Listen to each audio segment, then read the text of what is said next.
Hello friends, कैसे हैं आप लोग। स्वागत है आपका इस यूट्यूब चैनल द ज्ञान गैलरी में। आज ये जो वीडियो है ये इकोलॉजिकल प्रिंसिपल का पार्ट 2 है। इसके पहले मैंने पार्ट 1 में कुछ अलग अलग डिफरेंट टॉपिक्स पे बात किया था। इस पार्ट 2 वाले वीडियो में भी मैं इसके आगे के कुछ टॉपिक्स पर बात करने वाला हूँ। और मुझे उम्मीद है कि पिछला वीडियो आपको कुछ समझ में आया होगा। अगर फिर भी कुछ डाउट रह गया तो इसके कमेंट बॉक्स में आप पूछ लीजिएगा, और हमारे व्हाट्सएप पर भी आप क्वेश्चन भेज ही सकते हैं। तो चलिए शुरू करते हैं आज का ये वीडियो। इसमें हम बात करने वाले हैं सबसे पहले सल्फोर्ड लॉ ऑफ टॉलरेंस से। तो चलिए शुरू करते हैं। सल्फोर्ड लॉ ऑफ टॉलरेंस क्या कहता है? सबसे पहले तो इस रूल्स को दिया था 1913 ईस्वी में विक्टर ई सल्फोर्ड ने। ये एक साइंटिस्ट का नाम है, इसी के नाम पर इसको कहा गया है सल्फोर्ड लॉ ऑफ टॉलरेंस। इसमें क्या कहा गया है? कहता है there are upper and lower threshold value on the environmental gradient beyond which the species can not survive. कहता है कि कोई भी इकोलॉजिकल फैक्टर है उसमें कुछ ऐसे इन्वायरमेंटल ग्रेडियंट होते हैं जिसके अपर लिमिट पर और उसके लोअर लिमिट पर कोई भी ऑर्गेनिज्म या कोई भी स्पीसीज सरवाइव नहीं कर सकता है। ये कहलाता है सल्फोर्ड लॉ ऑफ टॉलरेंस। मतलब क्या है कि जैसे कोई ह्यूमन है तो इसके बॉडी टेम्परेचर कितना है? 37 डिग्री सेल्सियस। ये क्या है? बॉडी टेम्परेचर है किसी ह्यूमन का। अब यहाँ पर ये कितने लोअर टेम्परेचर तक वो आसानी से रह सकता है और कितने अपर टेम्परेचर तक ये आसानी से रह सकता है। जैसे कि अगर इसी व्यक्ति को इसी को 30 डिग्री सेल्सियस पे रखा जाए और घटा करके 20 डिग्री सेल्सियस पे रखा जाए और घटाकर 10 डिग्री सेल्सियस पे रखा जाए, तो एक समय ऐसा आएगा, कोई ना कोई टेम्परेचर इसके लिए ऐसा होगा जिस पर ये जी नहीं सकता है या फिर इसको सरवाइव करने में काफी परेशानी होगा। उसी प्रकार थोड़ा सा अपर लिमिट तक जाएंगे तो अगर हम 40 डिग्री सेल्सियस पे इसको ले जाएं, 42 पर ले जाएं, 43 पर ले जाएं, तो ऐसा हो सकता है कि कुछ ऐसे भी टेम्परेचर आएंगे, मान लीजिए 50 डिग्री सेल्सियस पे ले जाए, तब इसको जीने में बहुत प्रॉब्लम होगा। तो कहता है कि कोई भी इकोलॉजिकल फैक्टर है तो इसका अपर और लोअर लिमिट होता है जिस पर कोई जीव कैन नॉट सर्वाइव, मतलब वो सर्वाइव नहीं कर सकता है। इसी को कहा गया है सल्फोर्ड लॉ ऑफ टॉलरेंस। अब इस रूल्स के अंतर्गत 3 ऐसे जोन होते हैं। सबसे पहले तो हम एक एक करके सबके बारे में बात कर लेते हैं। पहला जो जोन है उसको कहते हैं optimum tolerance range. Optimum tolerance range का मतलब क्या होता है? वह रेंज जिस पर कोई ऑर्गेनिज्म सुविधापूर्ण तरीके से रह सकता है, उसको किसी प्रकार का कोई प्रॉब्लम नहीं होगा, वो कहलाता है ऑप्टिमम टॉलरेंस रेंज। ठीक है। दूसरा जो रेंज होता है उसको कहते हैं जोन ऑफ स्ट्रेस। इसमें क्या होता है कि इस जोन में या इस रेंज में वह ऑर्गेनिज्म जी तो सकता है लेकिन थोड़ा स्ट्रेस के साथ जिएगा, आसानी से नहीं जिएगा। और तीसरा जो रेंज होता है या जोन होता है उसको कहते हैं इनटॉलरेंस रेंज। मतलब उसको वो झेल नहीं सकता है, वो इनटॉलरेंस लायक है, मतलब उसको टॉलरेट नहीं कर सकता, उसको बर्दाश्त नहीं कर पाएगा और उस टेम्परेचर पर, उस पीएच पर या उस कंडीशन पे वो जी नहीं सकता है। अब ये जो तीनों रेंज है वो किसी भी कंडीशन के लिए लागू हो सकते हैं, चाहे वो टेम्परेचर के लिए हो, चाहे वो पीएच के लिए हो, चाहे वो फूड मटेरियल के लिए हो, चाहे वो किसी केमिकल के कॉन्सेंट्रेशन के लिए हो, किसी भी पैरामीटर पे लागू कर सकते हैं। उसमें ये 3 जोन आएंगे। जिस पर वो आसानी से जी सकता है उसे ऑप्टिमम टॉलरेंस रेंज कहते हैं, जिसे वो थोड़ा सा स्ट्रेस के साथ जिएगा उसे हम कहेंगे जोन ऑफ स्ट्रेस, और जिस पर वो जी नहीं सकता है उसे कहा जाता है इनटॉलरेंस रेंज। अब इसे हम एक ग्राफ के रूप में देखते हैं या ये डायग्राम के रूप में देखते हैं। यहाँ पर क्या दिखाया गया है देखिएगा अच्छे से। यहाँ पर एक ग्राफ बनाया गया है, एक साइड जो लिया गया है उसको लिखा है इन्वायरमेंटल ग्रेडियंट, और ये इन्वायरमेंटल ग्रेडियंट किसी भी चीज का हो सकता है, टेम्परेचर का भी हो सकता है, पीएच का भी हो सकता है, किसी का भी हो सकता है, टेम्परेचर का भी हो सकता है, पीएच का भी हो सकता है, किसी साल्ट के कंसंट्रेशन का हो सकता है, किसी और केमिकल के कंसंट्रेशन का हो सकता है। तो ये तो हो गया क्या, इन्वायरमेंटल ग्रेडियंट। यहाँ पर इसका कंसंट्रेशन मान लेते हैं 0 है, और ये धीरे धीरे धीरे धीरे ये बढ़ता जा रहा है, या टेम्परेचर है तो यहाँ कुछ और वैल्यू होगा और धीरे धीरे ये बढ़ता जा रहा है। इसी प्रकार से इधर एक पैरामीटर लिए हैं जिसको लिखा गया है ऑर्गेनिज्म परफॉर्मेंस, मतलब और किसी ऑर्गेनिज्म का परफॉर्मेंस कैसा शो करता है वो दिखाया गया है। तो देखते हैं यहाँ पर जो ये बेल शेप्ड ग्राफ मिलता है, ये दर्शाता है कि यहाँ पर किसी ऑर्गेनिज्म का परफॉर्मेंस सबसे ज़्यादा है। मतलब ऑर्गेनिज्म का परफॉर्मेंस सबसे ज़्यादा है का मतलब क्या है कि ये इसके लिए बेहतरीन कंडीशन है, उसके सर्वाइवल के लिए यहाँ पर बेहतरीन कंडीशन मिल रहा है। और ये जो रेंज है यहाँ से लेकर के यहाँ तक का जो रेंज है इसको लिखा गया है फिटनेस एंड ग्रोथ मैक्सिमम जहाँ मिल रहा है उसको कहा गया है ऑप्टिमम टॉलरेंस रेंज। मतलब ये जो रेंज है, ये टोटल रेंज जो है उसको कहा गया है ऑप्टिमम टॉलरेंस रेंज। मतलब इस रेंज में वो सबसे अच्छे तरीके से रह सकता है, जिसे मैंने ग्रीन कलर से प्लॉट कर दिया है। तो ये जो है ऑप्टिमम टॉलरेंस रेंज है। इसके बाद दूसरा रेंज है जिसमें क्या कर दिया गया है, इसमें स्पष्ट लिखा गया है ऑर्गेनिज्म जो है वो फ्यू है, मतलब बहुत कम ऑर्गेनिज्म है। तो कम ऑर्गेनिज्म क्यों रहेंगे, क्योंकि वहां पर उसे स्ट्रेस का सामना करना पड़ रहा है। और ये सिर्फ अपर लिमिट पर नहीं है, यहाँ जो मैं दिखा रहा हूँ अभी ये अपर लिमिट है, ये लोअर लिमिट पर भी होगा। मतलब टेम्परेचर हो या पीएच हो, घटने या बढ़ने पर भी इसमें स्ट्रेस वाला जोन आएगा। तो ये क्या होगा, जोन ऑफ स्ट्रेस होगा, जो दूसरा है। आप यहाँ स्पष्ट रूप से देख सकते हैं कि दूसरा जो है वो क्या है, जोन ऑफ स्ट्रेस है। पहला ऑप्टिमम रेंज था, दूसरा जोन ऑफ स्ट्रेस, और तीसरा है इंटॉलरेंस रेंज।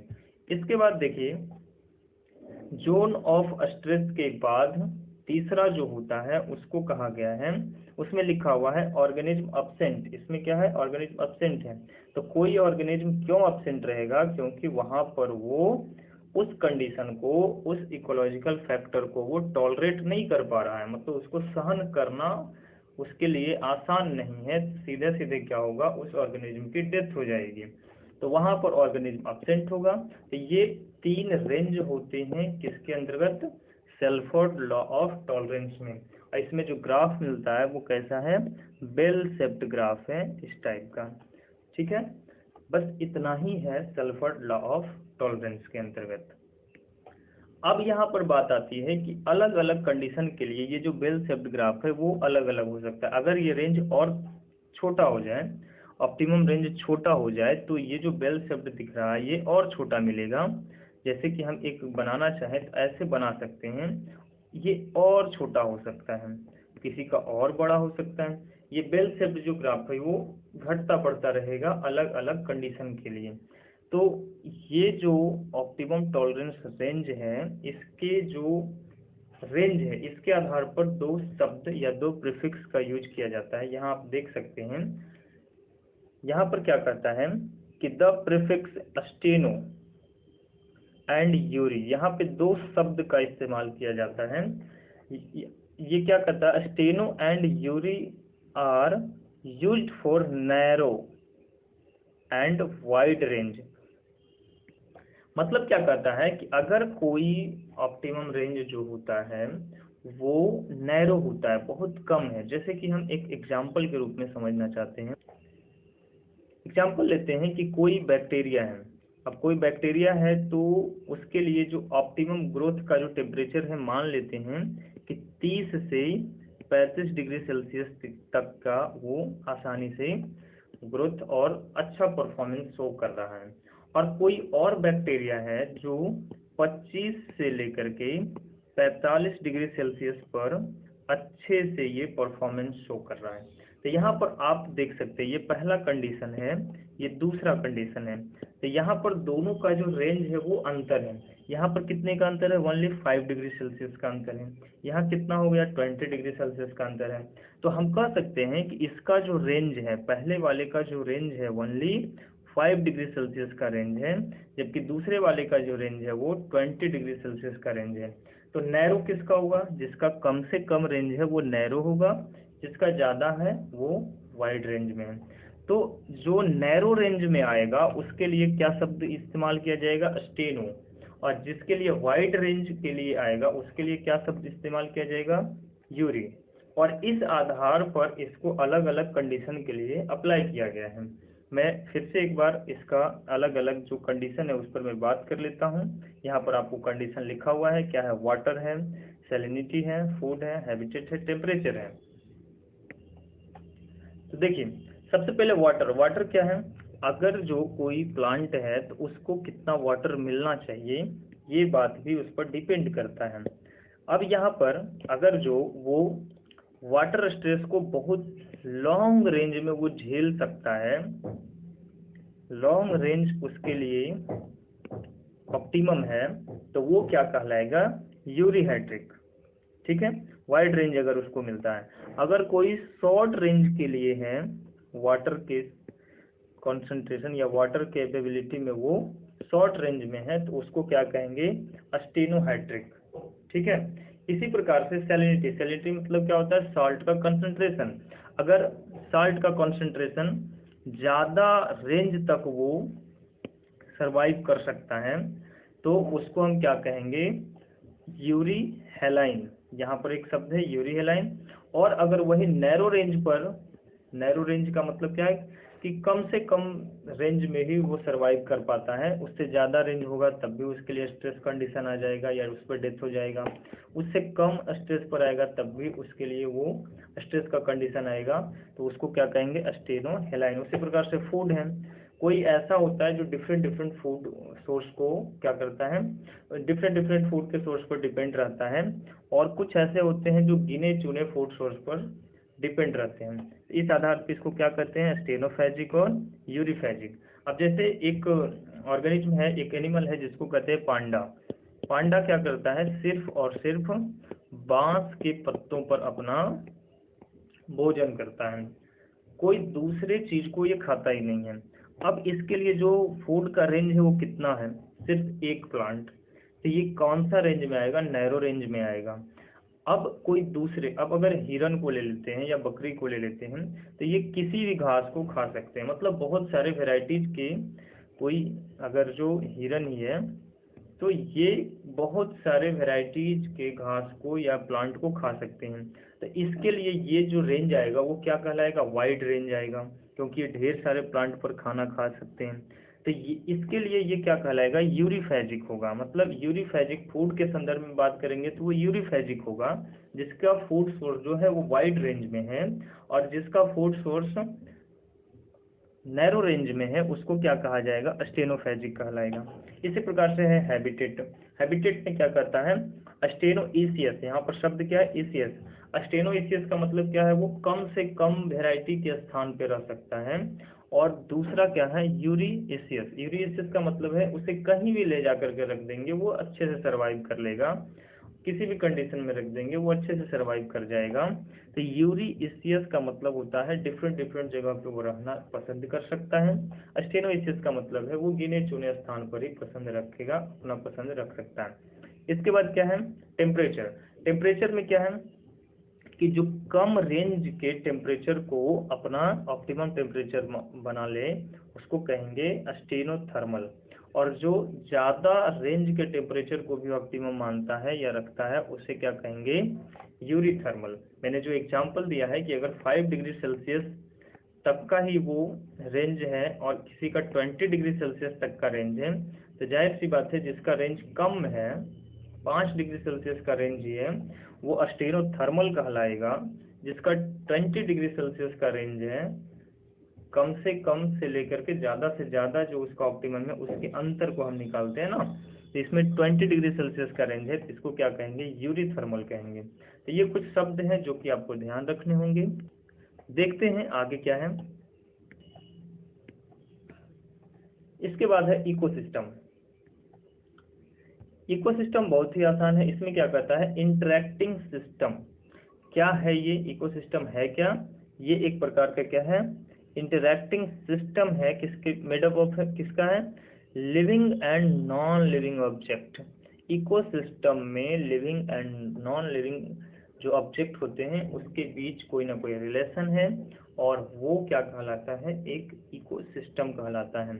और ये इकोसिस्टम किसके द्वारा प्रपोज्ड किया गया था, ऑर्थर टेंसले के द्वारा 1935 में किया गया था।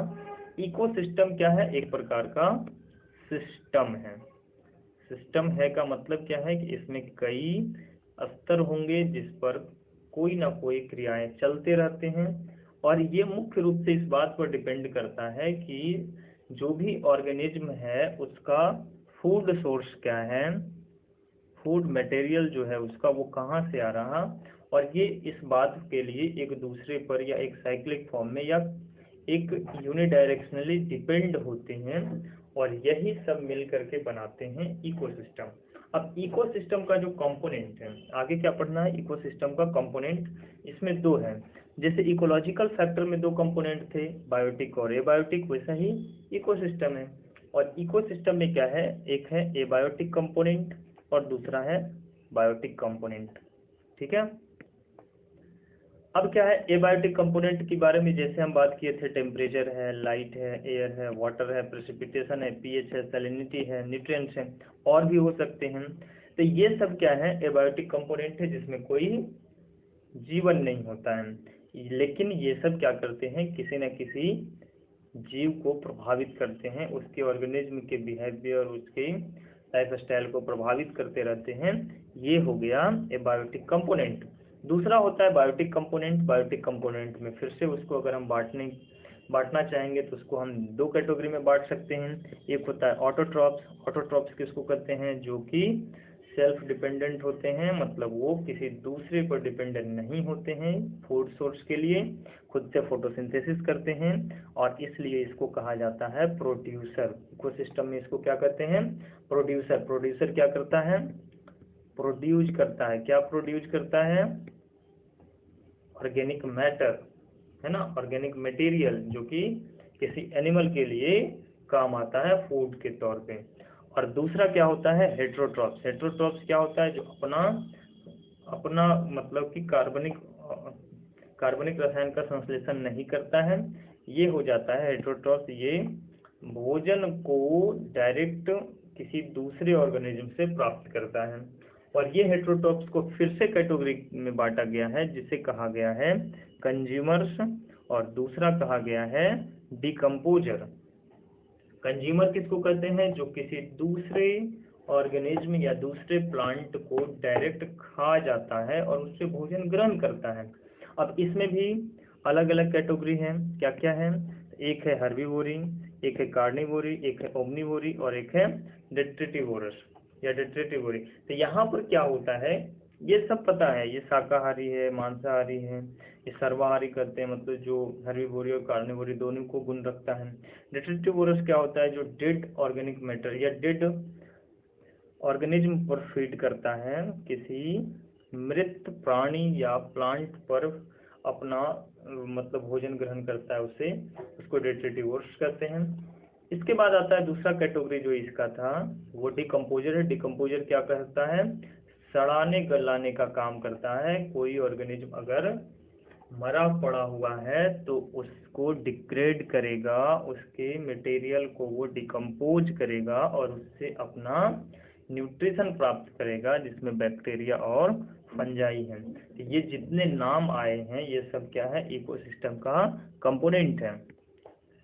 ये सब जो कॉन्सेप्ट है ये बहुत बेसिक कॉन्सेप्ट है, और CSIR के पॉइंट ऑफ व्यू से बहुत ज़्यादा इम्पोर्टेंट नहीं है, लेकिन जो आगे जो भी टॉपिक्स आने वाले हैं उसके लिए ये इम्पोर्टेंट होते हैं। अगर इतना भी अगर आपको क्लियर नहीं रहेगा तो आगे जो इकोलॉजी से क्वेश्चंस आने वाले होते हैं उसमें आपको काफ़ी प्रॉब्लम होंगे। ये सब तो बेसिक जानकारी पता होना ही चाहिए। इसके बाद क्या है, नेक्स्ट ये काफी इंपॉर्टेंट है। प्रोडक्टिविटी, प्रोडक्टिविटी क्या होता है? प्रोडक्टिविटी का सीधा सा मतलब होता है रेट ऑफ प्रोडक्शन। क्या कहते हैं इसको? Rate of production. अब प्रोडक्शन का मतलब होता है किसी चीज को बनाना। अब यहाँ किसका प्रोडक्शन होगा? तो प्रोडक्शन में होगा बायोमास का प्रोडक्शन। अब पहले समझ लेते हैं बायोमास क्या होता है। किसी भी ऑर्गेनिज्म में जो भी ऑर्गेनिक मैटर होती हैं वो कहलाते हैं उसका बायोमास। उसका कोई ना कोई वेट होगा, इसका कोई ना कोई क्या होगा? वेट होगा, और ये कहलाता है उसका बायोमास। अब बायोमास धीरे धीरे किसी ऑर्गेनिज्म का बढ़ता है। और क्यों बढ़ता है? अगर कोई प्लांट फोटोसिंथेसिस करता है तो वो इन्वायरमेंट का CO2 और साथ में H2O को लेकर के वो ग्लूकोज बनाता है और ऑक्सीजन को रिलीज करता है। तो यहाँ पर ये दोनों को यूज किया गया और ग्लूकोज के रूप में उसको स्टोर कर लिया गया अपने बॉडी में किसी प्लांट के द्वारा। तो निश्चित रूप से उसका बायोमास क्या हुआ? बढ़ेगा। फिर इस ग्लूकोज को किसी और मटेरियल में चेंज करके उसे यूज किया जाएगा, लेकिन फिर भी वो मटेरियल तो उसके बॉडी में ही रहेगा। तो ये क्या है कि किसी भी ऑर्गेनिज्म का बायोमास बढ़ता है कब? जब वो फूड सोर्स को ग्रहण करता है या फिर फोटोसिंथेसिस करता है। अब यहाँ पर सवाल है कि प्रोडक्टिविटी क्या है? तो ये जो बायोमास को इंक्रीज करने का जो रेट है उसी को प्रोडक्टिविटी कहा जाता है। इस प्रोडक्टिविटी को एक एग्जाम्पल से समझते हैं कि क्या है वास्तव में ये प्रोडक्टिविटी। अब जैसे कि मान लेते हैं कि दो प्लांट हैं। हम ये मान लेते हैं कि दो प्लांट है, एक प्लांट और दूसरा प्लांट। अब इसको एक दिन में हम ये देखते हैं, वन डे इसको हम देखते हैं कि पहला जो प्लांट है वो कुल मिला करके ऐसा मानते हैं कि उसके बायोमास में मान लेते हैं कि 50 ग्राम की वृद्धि हुई। ये मैंने सपोज कर लिया, कोई प्लांट है 50 ग्राम की वृद्धि होती है। और दूसरा जो प्लांट है उसका भी सेम हम टाइम लेते हैं और उसी टाइम में इसके जो बायोमास है इसमें 70 ग्राम की वृद्धि हो जाती है। अब यहाँ पर ये देखने वाली बात है कि किसकी प्रोडक्टिविटी ज्यादा है। तो प्रोडक्टिविटी किसका ज्यादा होगा? प्लांट 2, सेकंड प्लांट का प्रोडक्टिविटी ज्यादा होगा, क्योंकि एक दिन में ये 70 ग्राम इंक्रीज करता है और दूसरे में ये 50 ग्राम इंक्रीज करता है। मतलब पहला प्लांट 50 ग्राम इंक्रीज करता है। तो जिसका प्रोडक्टिविटी ज्यादा है मतलब क्या है? उसका बायोमास ज्यादा बढ़ेगा। तो इस कॉन्सेप्ट से आप प्रोडक्टिविटी को आसानी से समझ सकते हैं।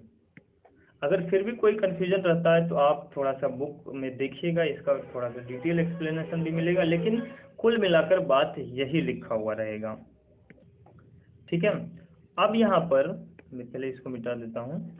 अब यहाँ पर क्या है कि प्रोडक्टिविटी जो होता है उसको दो टाइप में बांटा गया है। और पहला टाइप जो प्रोडक्टिविटी है उसको कहा गया है प्राइमरी प्रोडक्टिविटी, और दूसरा जो टाइप है उसको कह दिया गया है सेकेंडरी प्रोडक्टिविटी। अब प्राइमरी प्रोडक्टिविटी क्या है कि यहाँ पे देखिए स्पष्ट लिखा हुआ है कि बायोमास जो होगा, यहाँ पहला में प्राइमरी प्रोडक्टिविटी में क्या कहता है कि बायोमास प्रोड्यूस्ड बाई प्रोड्यूसर। और प्रोड्यूसर किसको कहते हैं? ऑटोट्रॉप्स को।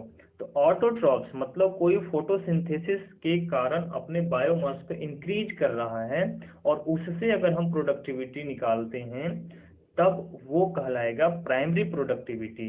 लेकिन अगर कोई एनिमल जो कि हेटेरोट्रॉप्स होता है या उसी को कंज्यूमर कहते हैं, तो वो कंज्यूमर अगर जो किसी ऑटोट्रॉप्स पर फीड करता है, किसी ऑटोट्रॉप्स से मतलब पोषण लेता है और फिर उसका बायोमास बढ़ता है, तब उसके प्रोडक्टिविटी को हम क्या कहेंगे? सेकेंडरी प्रोडक्टिविटी कहेंगे। तो यहाँ पर साफ स्पष्ट हो जाता है कि अगर कोई प्लांट प्रोडक्टिविटी गेन कर रहा है तो वो कहलाएगा प्राइमरी, और कोई एनिमल के द्वारा अगर प्रोडक्टिविटी बढ़ रहा है तो वो कहलाएगा सेकेंडरी प्रोडक्टिविटी। इसके बाद इसी में दूसरा पॉइंट कहता है कि depend on sunlight for energy.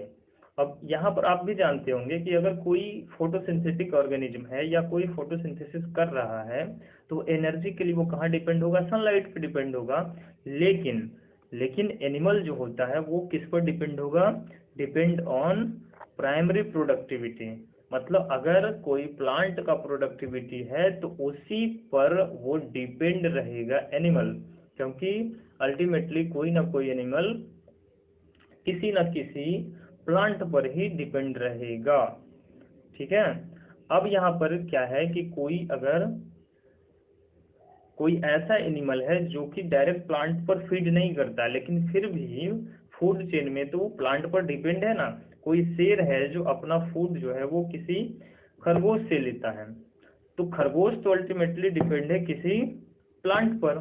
तो ये जो एनर्जी का सोर्स बनता है वो किस पर डिपेंड हो गया, प्राइमरी प्रोडक्टिविटी पे ही डिपेंड हो गया। इसके बाद एक और जो पॉइंट है वो भी काफी इंपॉर्टेंट है कि प्राइमरी प्रोडक्टिविटी को दो कैटेगरी में बांटा गया है। एक को बांटा गया एनपीपी और जीपीपी, दो कैटेगरी हो गया। लेकिन सेकेंडरी प्रोडक्टिविटी को ऐसे किसी कैटेगरी में नहीं बांटा गया है, not divided into GPP and NPP. अब यहाँ पर यह समझना होगा कि जीपीपी क्या है और एनपीपी क्या है। तो समझते हैं जीपीपी और एनपीपी क्या है। मुझे लगता है कि प्रोडक्टिविटी, प्राइमरी प्रोडक्टिविटी और सेकेंडरी प्रोडक्टिविटी में कोई कंफ्यूजन नहीं रहा है। अब एनपीपी और जीपीपी की बात करेंगे तो वो सीधा सीधा किससे रिलेटेड है, प्राइमरी प्रोडक्टिविटी से रिलेटेड है। ओके,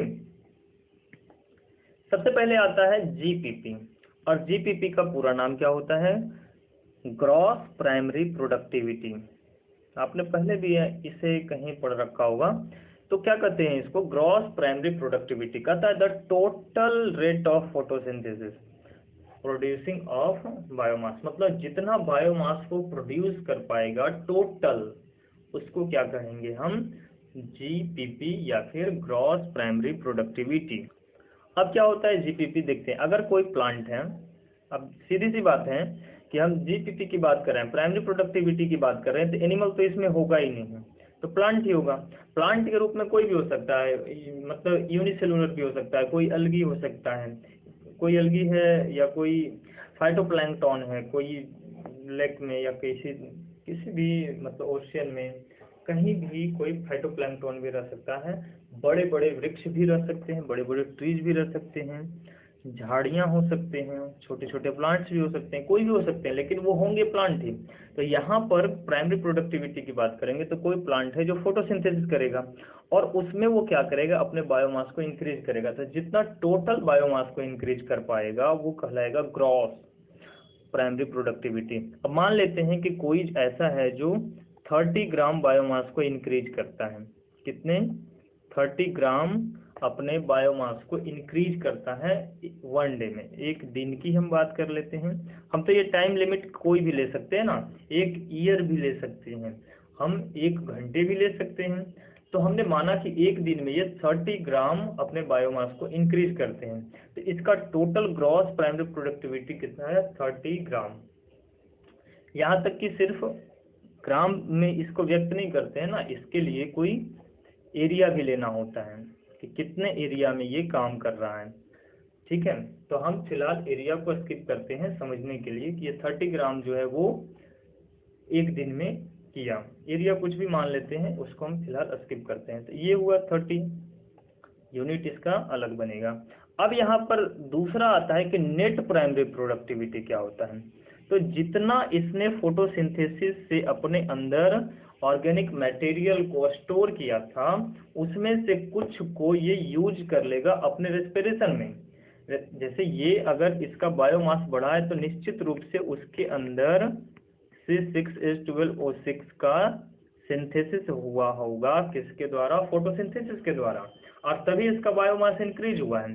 अब क्या होगा कि इसमें से कुछ ग्लूकोज का मॉलिक्यूल्स को यूज कर लिया जाएगा, किस लिए, फोटोसिंथेसिस के जो प्रोडक्ट है उसको यूज कर लिया जाएगा रेस्पिरेशन में, क्योंकि कुछ एनर्जी तो प्लांट को भी चाहिए अपने बहुत सारे डिफरेंट डिफरेंट काम करने के लिए। सेलुलर जो भी बायोकेमिकल रिएक्शन चल रहे हैं सेल के अंदर, उसमें एटीपी का जरूरत होगा, तो एटीपी के प्रोडक्शन में फिर इसका यूज कर लिया जाएगा रेस्पिरेशन में।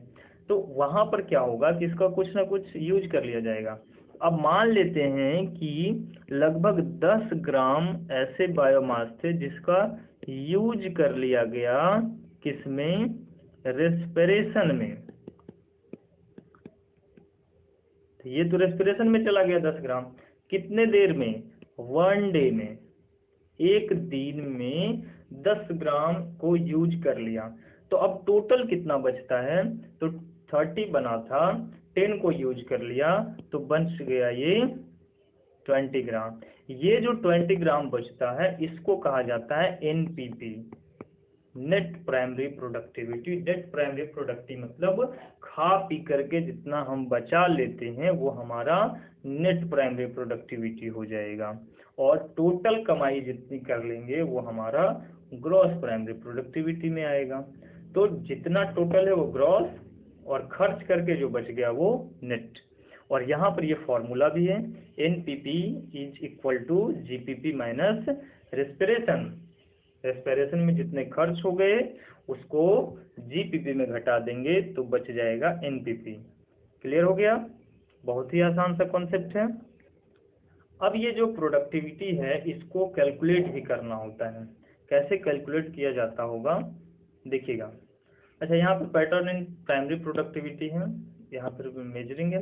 सबसे पहले जान लेते हैं कि जो पैटर्न है मतलब अलग अलग जो रेंज है, अलग अलग जो इकोसिस्टम है उसमें कितने कितने प्रोडक्टिविटी हो पा रहा है। तो यहाँ पर एक टेबल दिया गया है आपके सामने। सबसे पहला जो इकोसिस्टम है उसमें है tropical rain forest. Rain forest जो रेन फॉरेस्ट क्या होता है, ट्रॉपिकल रेन फॉरेस्ट है जो कि पृथ्वी के, आपने पृथ्वी का स्ट्रक्चर पढ़ा होगा तो उसमें होते हैं एक विषुवत रेखा, उसके ऊपर होते हैं कर्क रेखा, फिर मकर रेखा है, उसके कितने,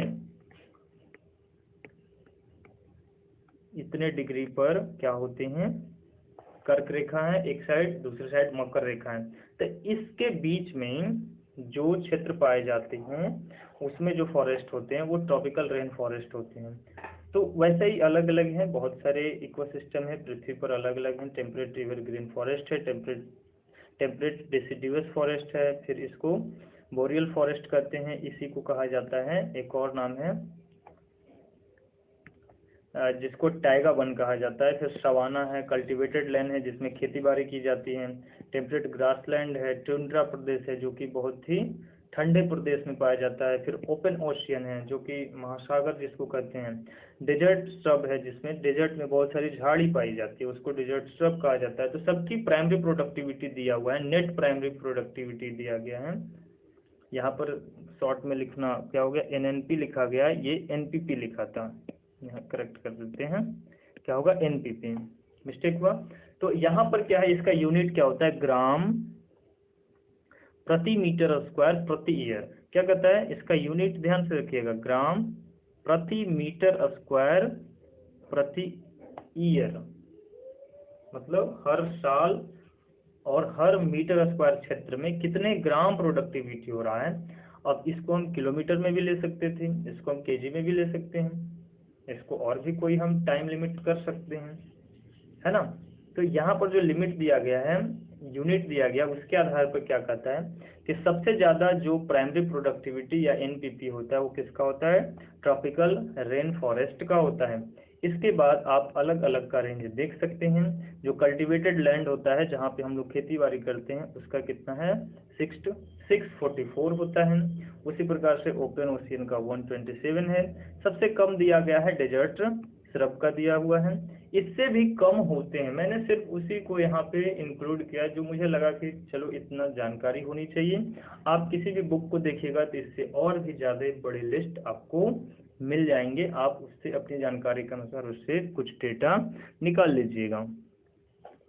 ये डेटा कभी कभी काम भी देता है कि सबसे ज्यादा एनपीपी किस में पाया जाता है, सबसे कम एनपीपी किस में है।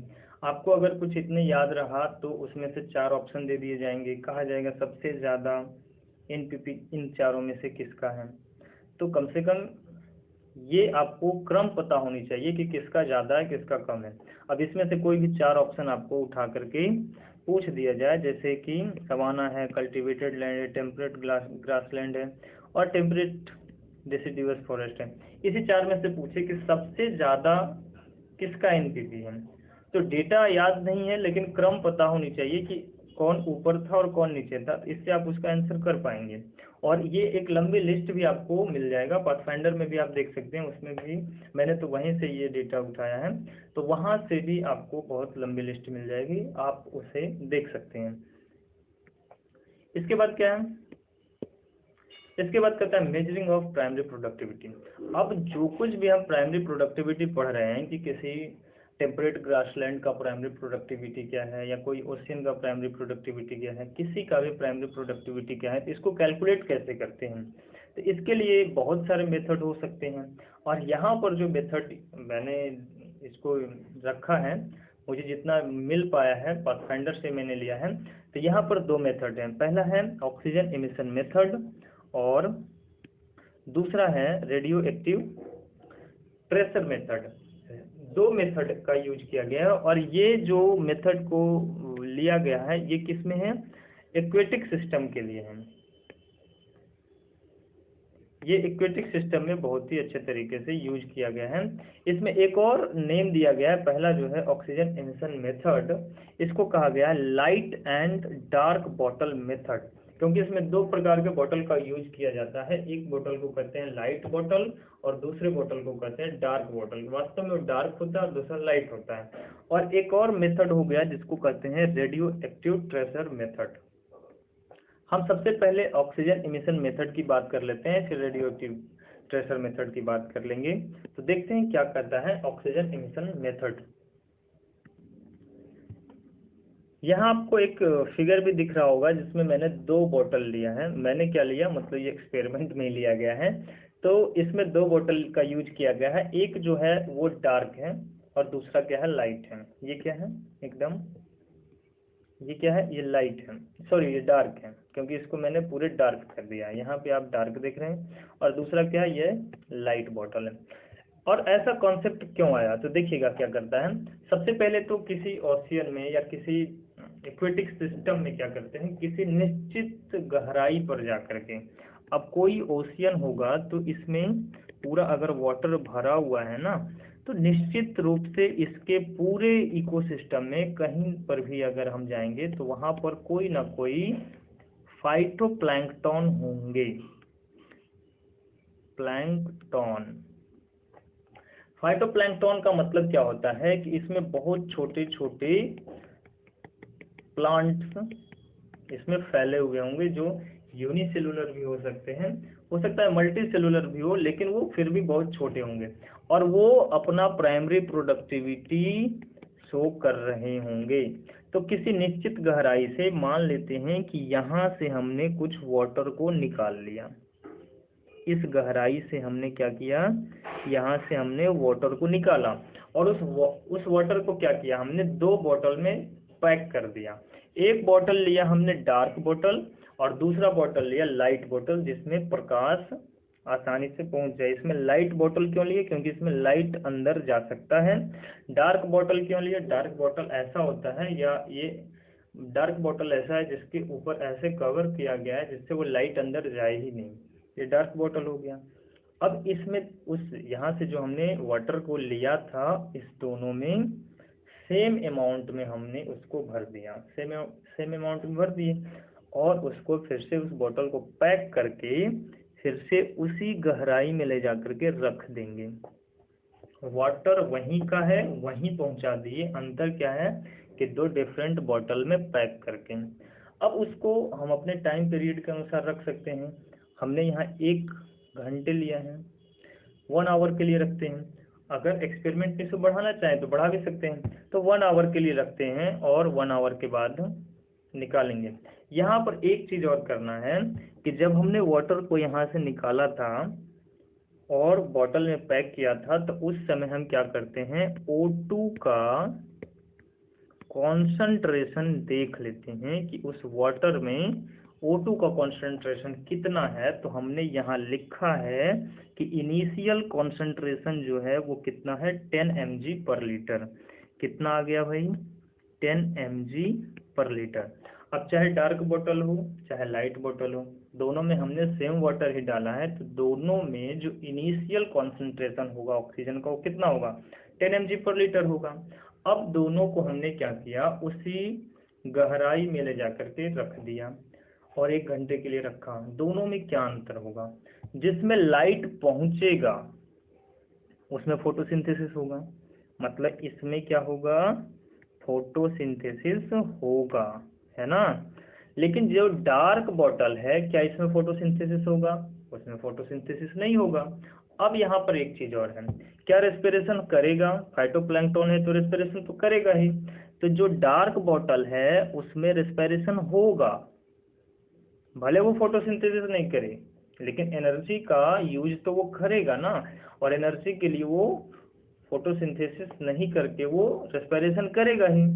और जो लाइट बॉटल है इसमें जो भी फाइटोप्लैंक्टन होंगे वो भी रेस्पिरेशन करेगा, मतलब रेस्पिरेशन तो दोनों करेगा, और दोनों सेम अमाउंट में है ना, तो फाइटोप्लैंक्टन की भी संख्या सेम अमाउंट में ही होंगे। अब यहाँ पर क्या होता है, दोनों में अंतर क्या है कि जिसमें फोटोसिंथेसिस नहीं हुआ उसमें नो जीपीपी, मतलब जीपीपी नहीं होगा, मतलब ग्रॉस प्राइमरी प्रोडक्टिविटी होगा ही नहीं, फोटोसिंथेसिस हुआ ही नहीं है तो ग्रॉस प्राइमरी प्रोडक्टिविटी नहीं हुआ 1 घंटे के लिए। और जिसमें फोटोसिंथेसिस हुआ उसमें जीपीपी होगा, यहाँ देखिए जीपीपी लिखा हुआ है, तो जीपीपी होगा का मतलब क्या हुआ कि ग्रॉस प्राइमरी प्रोडक्टिविटी वो फोटोसिंथेसिस से कर पा रहा है। अब दोनों को क्या कर लिया गया, फिर से निकाल लिया गया 1 घंटे बाद, किसको किसको, डार्क को और किसको किसको, लाइट को, ठीक है। अब यहाँ पर उसने कैलकुलेट किया, उसके ऑक्सीजन कॉन्सेंट्रेशन को देखा, तो जिसमें फोटोसिंथेसिस नहीं हुआ था, मतलब डार्क बॉटल में ऑक्सीजन का कॉन्सेंट्रेशन देखा तो 7 mg पर लीटर है, पहले कितना था 10, अब कितना बच गया 7। दूसरा को देखा जिसमें रेस्पिरेशन के साथ साथ जीपीपी भी हुआ, मतलब फोटोसिंथेसिस भी हुआ, उसमें उसका कॉन्सेंट्रेशन ऑक्सीजन का कितना हुआ, 15 mg पर लीटर, मतलब ऑक्सीजन बढ़ गया, दूसरे में घट गया था। डार्क में घट गया है ऑक्सीजन, लाइट में बढ़ गया, क्योंकि डार्क में फोटोसिंथेसिस नहीं हुआ, रेस्पिरेशन हुआ, ऑक्सीजन को यूज कर लिया। जबकि लाइट बॉटल में क्या हुआ, फोटोसिंथेसिस हुआ तो ऑक्सीजन का प्रोडक्शन भी हुआ। अब यहाँ पे कैलकुलेट करते हैं क्या है। अब देखिए इनिशियल 10 था, तो पहले तो हम एनपीपी निकाल लेंगे। एनपीपी क्या होता है, तो जो लाइट बॉटल का कंसंट्रेशन है ये आप देख रहे होंगे 15 mg पर लीटर, उसको इनिशियल से घटा दीजिए, इनिशियल घटा दीजिए उसमें। तो पहले 15 था, और सॉरी पहले 10 था, अब हो गया 15, कितना बढ़ गया उसका, तो उसमें कुल जो वृद्धि हुआ है वो 5 mg पर लीटर, मतलब 1 लीटर में 5 mg ऑक्सीजन जो है वो बढ़ गया। इसका मतलब क्या हुआ, एनपीपी जो है वो 5 mg पर लीटर हो गया। इससे हम एनपीपी निकाल लेते हैं। रेस्पिरेशन कितना किया है, तो रेस्पिरेशन पहले 10 था, अब 7 हो गया, तो कितना गया, 3 किया। पहले पहले 10 था और अब 7 हो गया, तो 10 को 7 हो जाने में कौन काम किया था, फोटोसिंथेसिस तो काम किया नहीं, डार्क बॉटल की हम बात कर रहे हैं, तो रेस्पिरेशन काम किया था। तो रेस्पिरेशन कितना हुआ, तो इनिशियल में हम डार्क को घटा देंगे, 10 में 7 को घटाएंगे, बच गया कितना, 3 mg पर लीटर। हमने एक फॉर्मूला पहले ही देखा था, क्या देखा था, एक बार वो फॉर्मूला पहले देख लीजिए, कहाँ है, यहाँ पे क्या आप देख रहे हैं, एनपीपी बराबर जीपीपी माइनस रेस्पिरेशन। तो जीपीपी निकालने के लिए रेस्पिरेशन को इधर ले जाएंगे तो प्लस में हो जाएगा, इसका मतलब क्या हुआ कि जीपीपी बराबर हो जाएगा एनपीपी प्लस रेस्पिरेशन। इसी फॉर्मूले को हम ऐसे लिख सकते हैं। तो यहाँ पर आप देखिए उसी फॉर्मूले को लिखा गया है ना, जीपीपी बराबर क्या होगा, एनपीपी प्लस रेस्पिरेशन। तो जीपीपी कितना आया, सॉरी एनपीपी कितना आया, 5 mg पर लीटर, तो 5 को प्लस कर दिया गया किसके साथ, रेस्पिरेशन के साथ, टोटल कितना आया 8 mg पर लीटर। तो यहाँ पर जीपीपी का वैल्यू कितना आया, 8 mg पर लीटर। तो इससे तीनों निकल गया। ये जो कहलाया मेथड, इसको कहा गया ऑक्सीजन एमिशन मेथड। जो ऑक्सीजन इमिट हो रहा था, जो फोटोसिंथेसिस में ऑक्सीजन को छोड़ा जा रहा था, उसको हम माप करके जीपीपी और एनपीपी को निकाले हैं, तो ये कहलाता है ऑक्सीजन एमिशन मेथड। किसके लिए? एनपीपी के या जीपीपी के मेजरिंग के लिए। समझ में आया? ये जो है, इस पर वैसे तो क्वेश्चन मैंने अभी तक देखा नहीं, या फिर पहले कभी आया हो सीएसआईआर में तो पता नहीं, लेकिन अगर इसमें से कोई डेटा आपको चेंज कर दे, यही एक्सपेरिमेंट हूबहू आपको दे दे और कह दे कि इनिशियल कॉन्सेंट्रेशन कुछ और है, एनपीपी जो डार्क बॉटल है इसका कॉन्सेंट्रेशन कुछ और है और लाइट बॉटल का कॉन्सेंट्रेशन कुछ और है, तो बताइए इसका जीपीपी क्या होगा या एनपीपी क्या होगा? तो कम से कम आप इस कॉन्सेप्ट को समझते हैं तो आसानी से कर पाएंगे।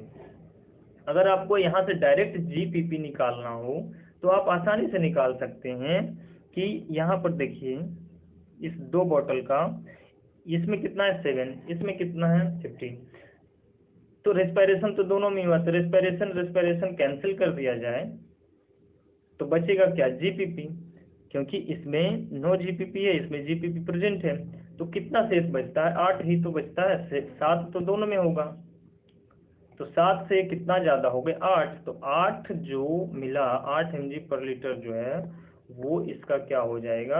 जीपीपी हो जाएगा। और ऐसे भी हम जोड़ घटा करके ला रहे हैं तो 8 mg पर लीटर है, तो आप डायरेक्ट भी यहाँ से निकाल सकते थे। इस कॉन्सेप्ट को आप थोड़ा समझने की कोशिश कीजिएगा। अगर आपको एक बार में नहीं समझ में आए तो इसको फिर से रिपीट करके देख लीजिएगा। ये तो हुआ एक मेथड। दूसरा मेथड जो है उसको कहते हैं radio active tracer method. Radio active tracer method क्या होता है? रेडियो एक्टिव ट्रेसर मेथड में क्या होता है कि रेडियो एक्टिव कार्बन का यूज कर लिया जाता है। एक होता है कार्बन 12 जो कि नॉर्मल है, और एक होता है कार्बन 14 जो कि रेडियो एक्टिव है। तो क्या कर लिया जाता है कि एक्वेटिक सिस्टम में जो वाटर लिया जाता है उसमें कार्बन 14 का यूज कर लिया जाता है। किसका यूज कर लिया गया? कार्बन 14 का। और किसके रूप में कर लिया गया? सोडियम कार्बोनेट के रूप में यूज कर लिया गया, मतलब सोडियम कार्बोनेट बना लिया गया इस कार्बन से और उसको उस वाटर में डिजोल्व कर दिया गया। इससे क्या होगा कि उसमें जो भी फाइटोप्लैंक्टन होंगे, जो भी ऑर्गेनिज्म होंगे, वो फोटोसिंथेसिस करेंगे, तो CO2 के रूप में वो कार्बन सोर्स के रूप में जो लेंगे वो बायोकार्बोनेट को लेंगे, क्योंकि इक्वेटिक सिस्टम है ना, तो वहां पर इसी कार्बन का यूज करेंगे और बाद में रेडियो एक्टिविटी से इस कार्बन को डिटेक्ट करके हम क्या करेंगे? उसके प्राइमरी प्रोडक्टिविटी को कैलकुलेट कर सकते हैं। और यहाँ पर भी कुछ मेथड सेम यूज किए जाते हैं, लेकिन सिर्फ इसमें करना क्या होता है कि रेडियो एक्टिव जो कार्बन है उसका यूज करते हैं, क्योंकि CO2 को अगर ले करके H2O के साथ अभिक्रिया करा करके पूरा फोटोसिंथेसिस करवाया जाएगा। फोटोसिंथेसिस तो पूरी लंबी चौड़ी प्रक्रिया है, तो यहाँ पर जो कार्बन आएगा ये कौन सा कार्बन होगा? रेडियो एक्टिव कार्बन होगा ना। तो अगर उसको 1 घंटे के लिए छोड़ दिया जाए या 2 घंटे के लिए छोड़ दिया जाए, तो जो भी कार्बन सोर्स वो लेगा वो सभी के सभी रेडियो एक्टिव कार्बन उसके अंदर, उस फाइटोप्लैंक्टन के अंदर पाए जाएंगे, जिसे फिल्टर करके निकाल लिया जाएगा। और फिर रेडियो एक्टिविटी चेक करके उसमें ये पता लगाया जा सकता है कि कितने कार्बन के मॉलिक्यूल को वो लिया है, और इस आधार पर उसके प्राइमरी प्रोडक्टिविटी को कैलकुलेट किया जा सकता है। इसी को कहा गया है क्या? Radio active tracer method. मतलब रेडियो एक्टिविटी को ट्रेस करना होता है कि बॉडी में वो पहुंचा तो कितने अमाउंट में पहुंचा, और उसको डिटेक्ट करके हम उसको कैलकुलेट कर सकते हैं। तो दोनों मेथड क्लियर हुआ। वैसे आप इस ऑक्सीजन एमिशन मेथड को अच्छे से थोड़ा सा समझने की कोशिश कीजिएगा। और क्या रह गया? एनर्जी फ्लो है। ये वीडियो काफी लंबा हो रहा है, मैं यहाँ पे इसी वीडियो को स्टॉप कर दूंगा। ये बाकी कॉन्सेप्ट जो रह गए वो हम अगले वीडियो में लेकर आएंगे, जिसमें एनर्जी फ्लो है। एनर्जी फ्लो भी आसान है, इसके बाद कॉन्सेप्ट टॉपिक लेवल है, और कुछ नहीं है। तो अगले वीडियो में फिर से आएंगे कुछ और नए कॉन्सेप्ट के साथ। अगर इसमें कोई आपका डाउट रह गया है तो यहाँ पर आपको डायरेक्टली आप इस पे कांटेक्ट कर सकते हैं। किधर है? हाँ, इधर ही है। इससे आप डायरेक्ट कांटेक्ट कर सकते हैं। और आपके पास कोई भी क्वेश्चन हो तो जरूर भेजिएगा, मेरी ये कोशिश रहेगी कि मैं उसे आसान भाषा में आपके सामने ला सकूं।